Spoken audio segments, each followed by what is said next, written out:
Ok, je voudrais donc vous remercier de votre présence ce matin. La coalition des Indiens de Côte d'Ivoire vous a convié à cette conférence de presse pour se prononcer sur l'actualité. Donc, conférence de presse de la coalition des Indiens de Côte d'Ivoire le lundi 30 décembre 2019 sur la situation sociopolitique du pays.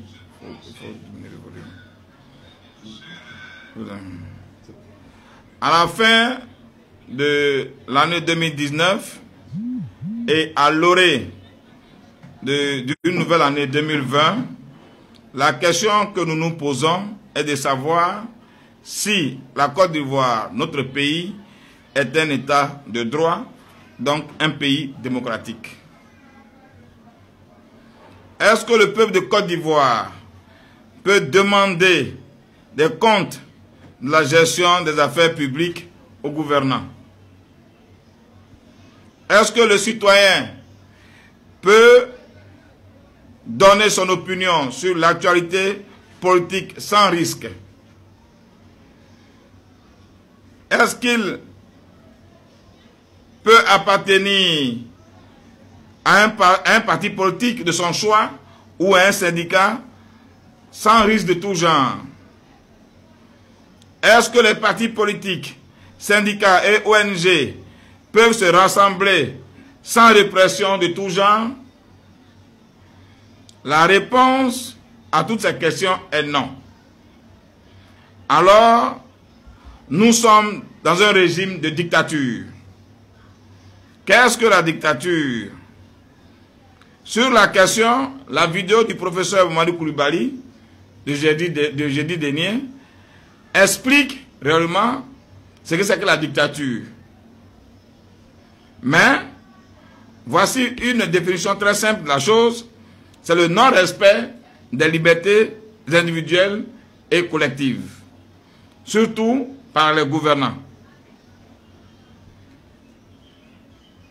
Nous allons donc définir ce qui pourrait ressembler notre État. Une personne ou un groupe de personnes dicte sa loi à la majorité. Le président de la République et ses collaborateurs sont au-dessus de la loi.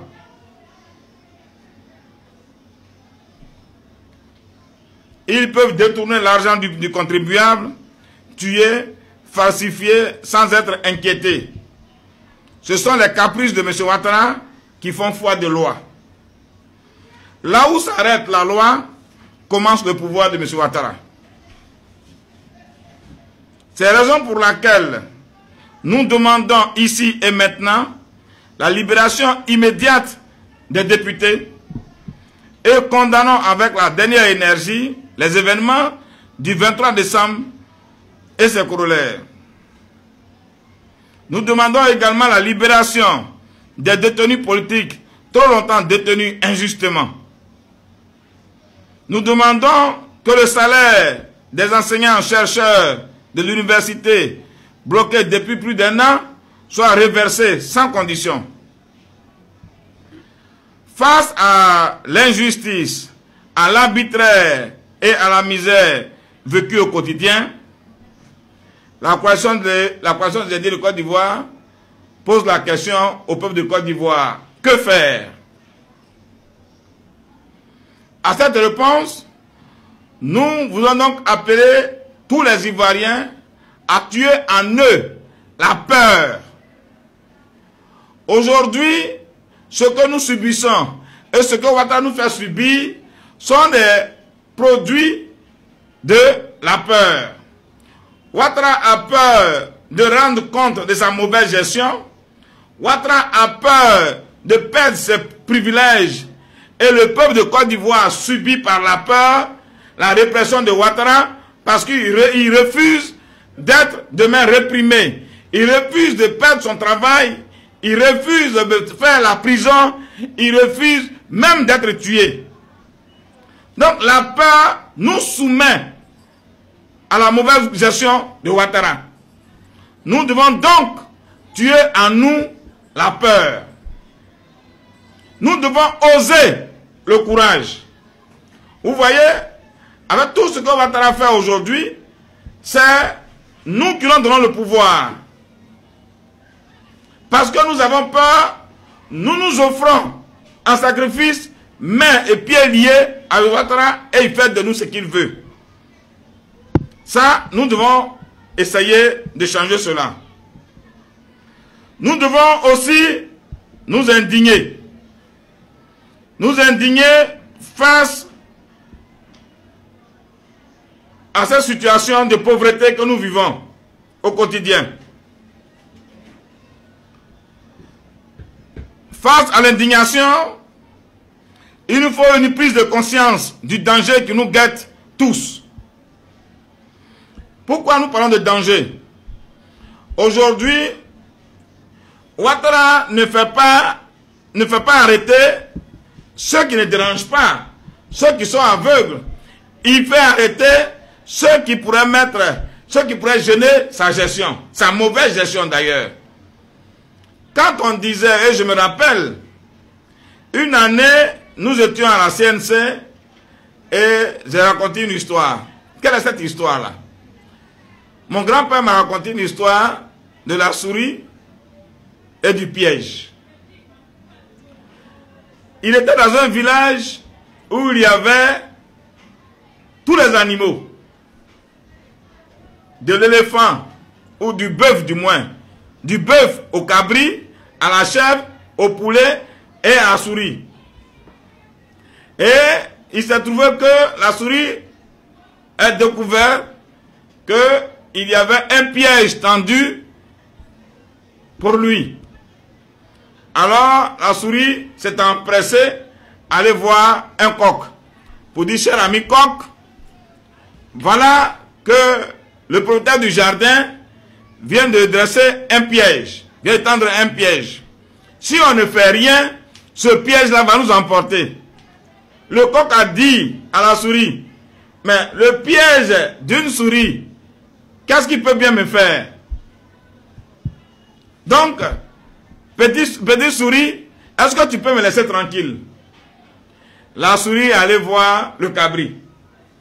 Viens père cabri, le propriétaire du jardin vient de tendre un piège. Et ce piège-là, si on ne fait rien, ça va nous emporter. Il dit, ben attends, quand tu as vu le piège là, ça ressemble à quoi? Il dit, ça ressemble au piège d'une souris. Il dit, mais un piège de souris, qu'est-ce que cela pourrait bien me faire? Donc, mon petit, va te débrouiller ailleurs. Ça ne concerne que toi seul. Alors, la souris allait voir le bœuf. Pour dire, vieux père bœuf, un piège m'a été tendu. Si on ne fait rien, ça va nous emporter. Il dit, ben, le piège là, ça ressemble à quoi? Il dit, c'est un petit piège. C'est moi, ça peut prendre. Il dit, toi, mais moi, avec un coup de patte, je vais faire sauter ce piège là. Qu'est-ce que ça pourrait bien me faire? Alors, parce que dans ce jardin, la solidarité manquait. Et que les gens, les habitants du jardin avaient oublié qu'une mauvaise loi, une mauvaise décision prise à compte de quelqu'un pouvait emporter tous. Et une nuit, voilà ce piège tendu pour la souris, prend un serpent. Et le serpent, le piège le prend au milieu. Donc, la femme, l'épouse du jardinier, entend du bruit dans le jardin, parce que le serpent se débattait. Elle descend, notamment, n'ayant pas de torche, elle se fait piquer par le serpent. Elle crie, son mari vient, et on tue le serpent, et on le libère, et on enlève dans le piège. Voilà que la femme est piquée par un serpent, il faut la traiter. Alors, le guérisseur du village dit, bon, pour que je touche ta femme, il faut verser le sang d'un coq. Voilà que le piège tendu pour le souris, le coq va mourir. On prend le coq, on l'égorge.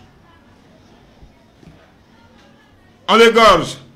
Et la souris est épargnée. Alors, le monsieur finit de traiter, avant de traiter la femme, il dit, il faut égorger le poulet, c'est avec son sang que je vais le soigner. Donc, on tue le coq. La souris est là, elle applaudit. Le monsieur dit, avant de toucher la femme, il me faut de l'argent. Voilà que le jardinier va tuer le mouton et vendre le mouton pour faire l'avance. Et quand il finit, il dit, bon, tu dois me payer le reste. Le reste étant important, il faut vraiment tuer un bœuf pour le vendre. Voilà comment, par manque de solidarité, une petite affaire de piège de souris a dû emporter le coq, le mouton et le bœuf.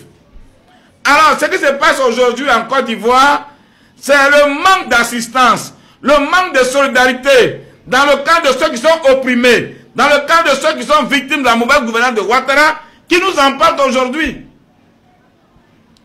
Hier, quand des personnes de l'opposition étaient arrêtées, et qu'on disait que la justice était aux ordres, les gens disaient non, ils sont aigris. Regardez aujourd'hui ce que la justice fait. Elle arrête ceux que le régime demande d'arrêter. Non pas pour ce qu'ils ont fait, mais pour ce qu'ils sont. Alors nous devons être solidaires désormais et nous armer de courage pour dire non. Enfin, nous devons nous apprêter à tenir debout face à ce régime de dictature. Ouattara dirige un régime de dictature. Ça, il n'y a plus de débat là-dessus. C'est lui et lui seul. Regardez, dans le code des députés pour enfin c'est que l'immunité parlementaire, on nous a dit quand un député injure ou bien prononce des discours un peu désobligeants à la télévision ou bien sur les réseaux sociaux, c'est un flagrant délit et on peut l'arrêter. Mais Mariam Touré, elle est encore là. Quelle peine il y a eu? Et Madame Traoré, du moins, excusez-moi. Quelle peine elle a eu? Elle est aussi députée. Et puis, flagrant délit. On dit, on finit de lever d'abord l'impunité et l'immunité parlementaire avant de t'arrêter. Mais en Côte d'Ivoire, on t'arrête. Tu es au cachot. Et puis, on demande maintenant, il faut lever l'immunité parlementaire. Dans quoi nous sommes là? Et tout ça, c'est parce que nous le voulons. C'est parce que le peuple de Côte d'Ivoire est d'accord. C'est parce que le peuple de Côte d'Ivoire veut que Ouattara nous fasse ça. Raison pour laquelle nous sommes victimes. Nous sommes donc indignés face à tout ce qui se passe en Côte d'Ivoire. Et nous appelons le peuple de Côte d'Ivoire à tenir debout. Nous disons toujours, Dieu ne descendra pas du ciel pour défendre nos intérêts. Le monde entier a connu le changement et c'est par la détermination et le courage du peuple. Alors, chers journalistes et peuple de Côte d'Ivoire, voilà donc la déclaration ce matin, la coalition des indignés, face à la situation, sur la situation sociopolitique, et voilà notre déclaration.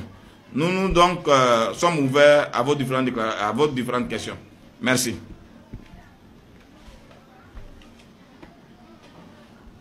Question.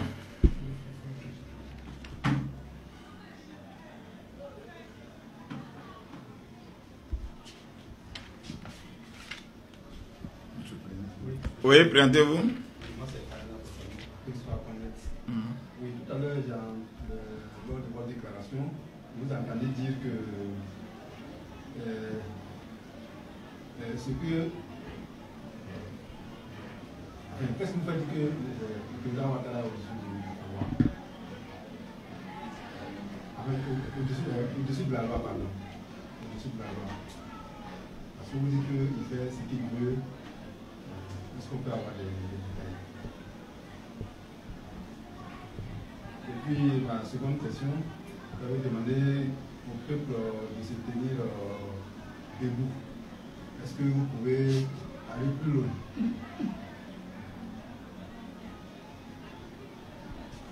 Ok. Oui. Moi, je sauter un peu du cadre. Quel commentaire faites-vous par rapport au mandat d'arrêt international lancé contre vous? Ok. D'abord, ce qui nous fait dire que M. Ouattara est au-dessus de la loi, c'est ce qui nous montre. Ouattara nous fait entendre des choses qui nous empêchent de voir et qui nous empêche de découvrir, de demander, de réclamer.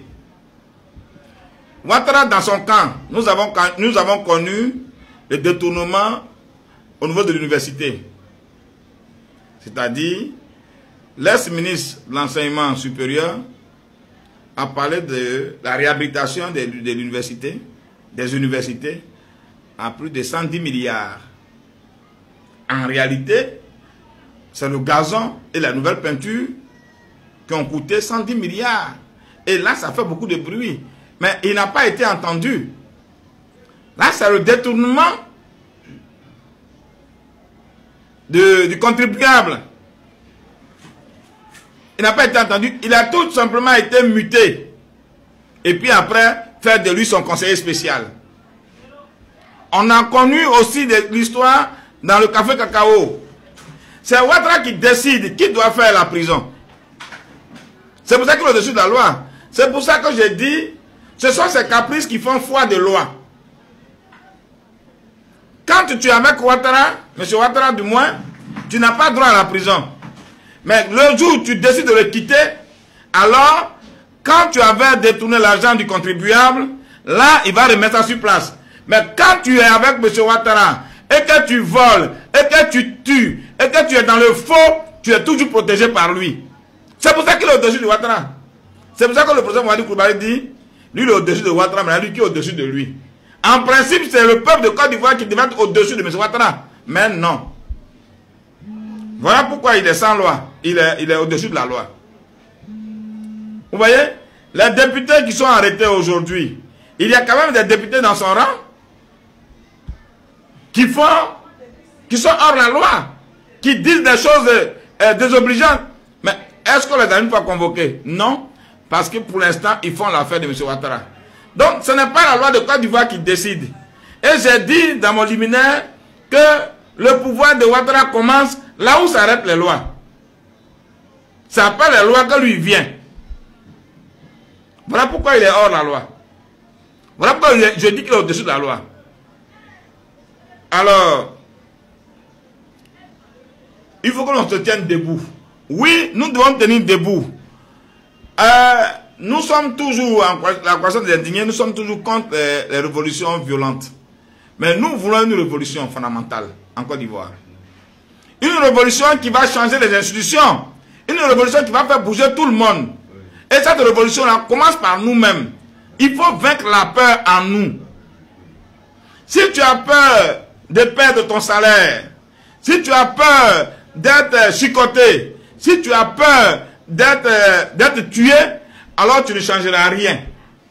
C'est de ça qu'il s'agit. Vous voyez, on doit avoir peur de l'avenir de nos enfants. Et si on a peur de l'avenir de nos enfants, alors nous devons braver aujourd'hui tout ce qu'on va faire comme répression. Voilà l'appel de nous devons nous tenir prêts. Et nous, comme nous le disons toujours, il y a des choses qui ne vont pas pour l'instant. Ouattara utilise deux choses pour fragiliser ceux qui sont opprimés. Il utilise la répression. Et qui donne cette répression? C'est nous. C'est nous qui sommes en train d'être, qui sommes dans la mauvaise gouvernance. C'est nous qui souffrons là, dans la misère. C'est nous encore qui l'utilisent contre nous. Ça, c'est un. Mais pourquoi il arrive à nous manipuler? C'est grâce à la corruption. Ouattara fait de la corruption un élément factuel pour fragiliser ceux qui sont opprimés. C'est là le problème aujourd'hui. Donc, nous devons nous tenir prêts, nous devons nous tenir debout. Nous allons nous dresser contre ce régime dictatorial qui ne fait que nous endeuiller et nous conduire tout droit dans le mur. Alors, chers journalistes de Kouassi, quelle était votre question? Quel commentaire faites-vous? Oui, pour que je vienne... L'affaire Soro est diversement interprétée. D'un côté, il y en a qui se délectent de la situation parce que selon eux, il aurait participé avec la rébellion. Il est responsable des crimes commis contre un groupe de population. De l'autre côté, on condamne une affaire qui relève du non-droit. Bon, moi, sincèrement, il faut dire que la coalition des Indiens, notre opinion, nous ne jugeons pas Soro, nous ne jugeons pas le mandat d'arrêt et tout ça. De toute façon, le procureur a lu ou bien a fait écouter un enregistrement audio. Voilà. Et selon tout ce qui se passe aujourd'hui, avec la réponse de la défense de M. Soro, c'est que cet enregistrement serait de 2017, ainsi de suite. Et puis, on parle de montage financier de plus d'1 milliard. Et c'est depuis 2008 ou bien un truc comme ça. Mais moi, je ne crois, personnellement, en tant que Samba David, je ne crois plus au dit de M. Ouattara et de sa machine. M. Ouattara s'est toujours adapté aux circonstances et jamais à la vérité. Parce qu'il nous a dit ici, quand il était opposant, il aurait un escadron de la mort qui aurait assassiné H. Quand il était opposant, il demandait justice. Mais maintenant qu'il est maître de la justice, qu'on nous dise qui a... Parce que quand il est dans une situation, il y a toujours des situations, des sujets qu'il évoque. Maintenant il est là, il y a la disparition des journalistes qui a fait beaucoup de bruit. Maintenant qu'il est au pouvoir, qui arrête les enquêtes? Vous voyez? Alors, si Ouattara voulait vraiment protéger la quiétude, la stabilité de la Côte d'Ivoire, mais ce n'est pas aujourd'hui qu'il ferait sortir cet enregistrement de 2017, ou bien ce montage fiscal, ce montage du même financier de Soro. C'est parce que Soro et lui ne sont plus ensemble et qu'il trouve des prétextes pour l'arrêter qu'il fait sortir ça aujourd'hui. Sinon, Soro, si cette maison a été depuis 2008, mais notre argent a été pris depuis 2008, pourquoi c'est maintenant qu'il fait sortir ça? Il est au pouvoir depuis 2011. Donc ce sont des propos, selon moi, qui ne tiennent pas. Voilà, qui ne tiennent vraiment pas. Parce que quand il est avec toi, tu es le plus beau. Quand il n'est plus avec toi, tu es le plus vilain. Et M. Ouattara est très fort en communication. M. Ouattara avait traité ou bien avait qualifié M. Bédié d'homme de paix. Cher aîné, homme de paix, qui était toujours battu pour la stabilité de la Côte d'Ivoire. Mais aujourd'hui, regardez ce qu'il dit de lui. C'est la raison pour laquelle je dis qu'il s'est toujours adapté aux circonstances, non pas à la vérité. Voilà. Donc, le mandat d'arrêt, je n'en parle pas, parce que sur à la base même, c'est du faux. Voilà.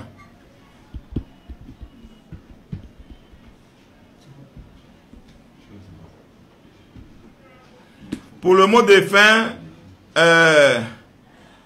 nous sommes à 1 jour ou à 2 jours de 2020. 2020 qui était annoncé année de l'émergence. À 1 jour, chaque Ivoirien fera le bilan de l'émergence en Côte d'Ivoire.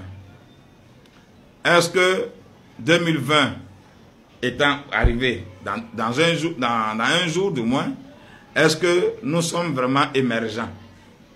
Parce que l'émergence voudrait dire quitter le bas pour monter. Est-ce que la Côte d'Ivoire a vraiment changé? Est-ce que l'impunité a été éradiquée? Est-ce que la corruption n'existe plus en Côte d'Ivoire? Est-ce que la misère a été éradiquée comme la lèpre? Est-ce que les Ivoiriens se soignent gratuitement et bien? Est-ce que l'école est vraiment gratuite? Est-ce que les libertés individuelles des collectives sont vraiment respectées? C'est tout ça là qu'on appelle l'émergence. J'ai entendu dire le président rwandais, Paul Kagame, je crois bien, dire que en 2024, il ne sera plus candidat parce qu'il a mis son pays sur les rails de l'émergence. C'est-à-dire lui n'est même pas encore arrivé. Il dit qu'il a mis son pays sur les rails de l'émergence. Nous, on a dépassé rails. Ouattara dit en 2020, on est à l'émergence. Ce monsieur-là, il est toujours étonnant. C'est pour ça que moi, je l'appelle Ado l'étonnant. Vous comprenez? Alors, chers Ivoiriens, si vous pensez que l'émergence, si prônée depuis à grande pompe, n'est pas arrivé, alors là, il y a trahison. Et M. Ouattara, lors, après son élection, quand il prêtait serment, il a dit, si jamais je n'aurai pas ma promesse et que je ne réussirai pas les Ivoiriens, le peuple peut me retirer sa confiance. C'est-à-dire, nous, peuple, on peut lui retirer notre confiance. Il est temps qu'on dise si oui ou non, on lui retire notre confiance. 2020 soit une année de lutte. Que 2020 soit une année de détermination. Que les acteurs de Facebook, que Facebook serve à la lutte. Que Facebook à nous emmener avec la peur. Que 2020 soit une année pour nous, une année où la Côte d'Ivoire va connaître vraiment l'émergence, mais l'émergence de la détermination et du courage. C'est de ça qu'il s'agit. Il faut que Ouattara comprenne que la démocratie, ce n'est pas seulement mettre les bulletins dans les urnes, mais c'est de surveiller et de contrôler celui qu'on met au pouvoir quand, après les élections. C'est ça aussi la démocratie. Alors, peuple de Côte d'Ivoire, que 2020 ôte de nous tout ce qui est peur, tout ce qui est esprit mercantile, tout ce qui est débat inutile, et que nous allons essentiellement à l'avenir de notre pays. Car la Côte d'Ivoire va mal. Car Ouattara nous a imposé une dictature que nous devons nous-mêmes contre lequel nous allons nous dresser pour que la Côte d'Ivoire soit un pays grand comme il a été depuis toujours. Que Dieu bénisse la Côte d'Ivoire pour que règne la paix et la stabilité. Merci. C'était la question des indignés.